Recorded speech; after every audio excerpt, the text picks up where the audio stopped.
But I do want to hit on Brendan Sorsby before we get out of here. He made the announcement yesterday that he's going to enter the transfer portal. 2-year starter for UC. Gets him back into a bowl game this year. He's not going to play in the Liberty Bowl against Navy. This shouldn't surprise anyone, I would say. It's kind of unfortunate that they had a guy play that position at the level in which he did, and it didn't result in more wins. It was getting a little bit out of hand early on. People were talking about, dark horse Heisman guy in Sorsby. Absolutely not. That was never going to happen. But you also have to sit there and say he played the position really well for the Cincinnati Bearcats over the past 2 years, and candidly, it didn't equate to a lot of wins. He's going to be a guy that he's going to be one of the top names in the transfer portal. There's several, big-time quarterbacks that are out there. Sam Levitt, of course, tops that list. Made the playoffs with Arizona State. Got hurt this past year. He's going to be a big-time target. Raiola, who he was a high prospect, right? 5-star. He was supposed to be the greatest thing since sliced bread. Hasn't really worked out that way.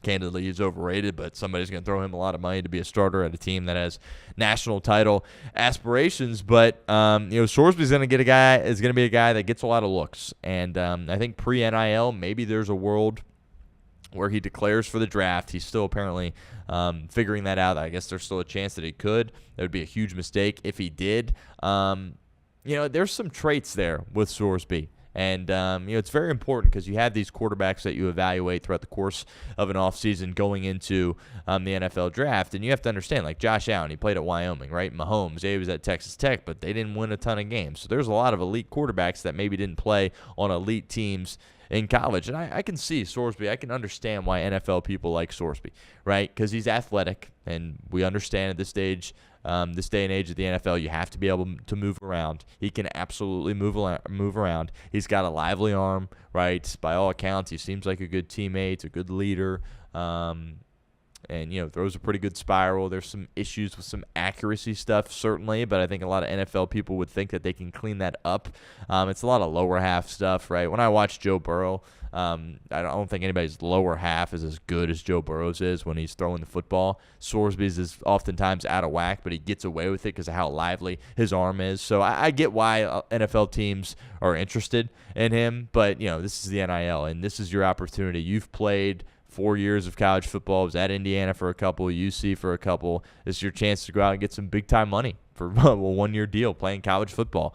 And somebody's going to throw it at him. My gut says Texas Tech. That's what everybody is saying right now. Texas Tech, of course, is a playoff team, is a national title team right now, but Baron Morton, their quarterback, will be gone after this year. Will Hammond was their freshman backup who had to play a lot this year, who they have a lot of belief in, but he tore his ACL, so he's going to miss spring ball. I think Texas Tech definitely probably in the market for a quarterback, and we were talking all kind of going into the year, but oh my goodness, Texas Tech is spending all this money. What in the world are they doing? This doesn't work at this day and age with the transfer portal. You can't buy your entire roster. Well, Texas Tech is saying not so fast right now, as they're in a great spot. Kind of a tough draw.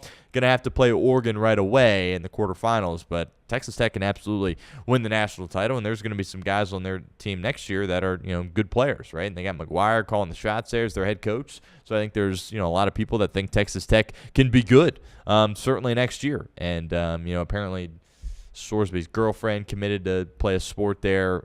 She's transferring to Texas Tech, and he's from Texas, so there's a lot of signs that point towards him potentially going there. They have the money, and UC was paying him 7 figures this year, but saw guys like Carson Beck get $3 million last year. I think that number, Neuheisel for CBS was saying that he's heard Sorsby might get $4 million. Right, so I think Texas Tech certainly intriguing. I think Indiana going to be in the portal again. How about that? Imagine if he went Indiana left, went to Cincinnati. Indiana goes on this run where they win the Big Ten, maybe win the national title, and then he comes back to Indiana. That could be another storyline for them there as well. So I think there's going to be some big-time teams that have interest in Sorsby. I would be surprised if ultimately he declared for the National Football League draft. I think that would be a tremendous mistake for him. I don't think he will, but Texas Tech certainly at the top of the list. Maybe a team like Indiana and maybe a team like Miami, perhaps as well, with some interest there in Sorsby. But I thought Scott Satterfield's comments were really telling. yesterday where they just asked him, it was like, can you afford him? And he kind of gave an answer and was talking and talking and talking. And then he was like, you know what, to answer your question, no, probably not. And that's just kind of the state of where UC is at right now. And look, they're in a big-time conference in the Big 12, but you've got these schools in this conference that are big-time spenders, right? Texas Tech is a big-time spender. BYU is going to continue to spend, especially with Satake staying around, the crumble cookie guy, putting all his chips on the table there. They're going to be a force spending a lot of money in the conference as well, and the UC just doesn't have the donors for that at this point. And unfortunately for them, they got a lot of money going to their basketball program, and that ain't working out at all, as we talked about on yesterday's show with Wes Miller and company. Lots of guys getting paid a lot of money on that team, and they do not look good whatsoever. As far as net ranking goes, I mean, they're outside of the top 100, and I don't think, candidly, it's very close. And they on paper, we keep talking about this, on paper, you got talented guys, you got highly recruited guys, you got good prospects. They just haven't been able to put it together. So unfortunately for UC football, I think this is probably going to be where they're at for the next few years. Like, they're going to have a guy, and if he comes in, especially at that quarterback position, and plays well, he's going to get a lot of money to go take his talents elsewhere. And I think you're seeing that here a little bit with Brendan Sorsby. And then the question becomes, where do you go if you're UC? I imagine they're going to tap into the portal again.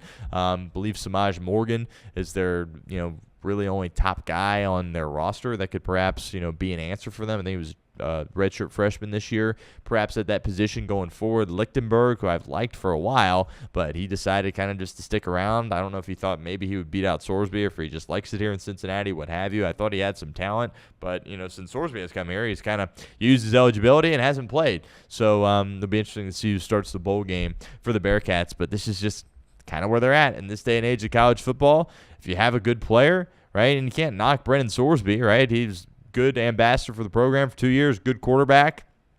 But if you can go compete for a national title and make, 2-3 times what you'd be making here in Cincinnati, that's just kind of a decision that you have to make for, what's best for you. And at the end of the day, that's what I expect him to do. But it is just fascinating to me because, if you have a year like he had and you're getting this day two buzz, right? Nobody talking about, I think there was actually somebody for CBS Sports saying that Sorsby could be, a first-round type of guy. There's not many people talking about that. But I think the general consensus is like, this could be a second or third-round pick. Like, pre-NIL, you're like, oh, heck yeah, I played 4 years in college football, and now I got people saying I'm going to be a second or third-round pick. I'm gone. Well, now it's like, well, actually, you can transfer to a team, have a chance to win a national title, and make $3, $4, $5 million for 1 year of work to play college football. You're crazy if you want to go be a second or third round pick in the NFL draft. So it'll be very interesting to see how Sorsby kind of handles this decision. It'll be interesting to see how Satterfield and company evaluate that position, certainly going into next year. If they get guys in the portal, if they want to roll with Morgan there at that spot. But we talked about this with Chuck Martin a couple of weeks ago, where it's like he's just kind of used to this with Miami, where it's like, yeah, you want to come here, play for us. It's kind of like the minor leagues. It sucks to say out loud, but it's just kind of the case. If you go to Oxford and ball out, you got somebody calling you, wanting to give you money to go be a starter for them. And, UC certainly is a step or two above Miami as it relates to that. But as Texas Tech is going out there spending that conference, as a team like BYU is going out there spending that conference, right? If you go to Cincinnati and ball out, they're not really in a spot where they can retain you. And that's just kind of the unfortunate reality here of where the program is at. But I don't knock the donors. I don't think you should pour more money into the program. If you're these donors that have this money, these rich alumni or whatever, why should you put a ton of money into there, right? Scott Satterfield, I don't want to sit here and disrespect him. I don't know if he knows what he's doing. He was going to get fired by Louisville, and then you bring him in here because you had no clue how you were going to replace Luke Fickell, right? And it hasn't worked out for you, right? If I'm a donor, if I had a lot of money or rich alum, why would I put money into that? Like, to win 7 games and then to get our best players poached, right? So until they can prove that they're serious within the Big 12, right, they're there to be a national title contender because of the conference that they're playing in, right? They're not in the American anymore. If they have success in the Big 12, the money will come. But there's no reason from the alumni or any of the donors to throw money at them because it hasn't been good enough. And candidly, it has not been close either, to be completely honest with you.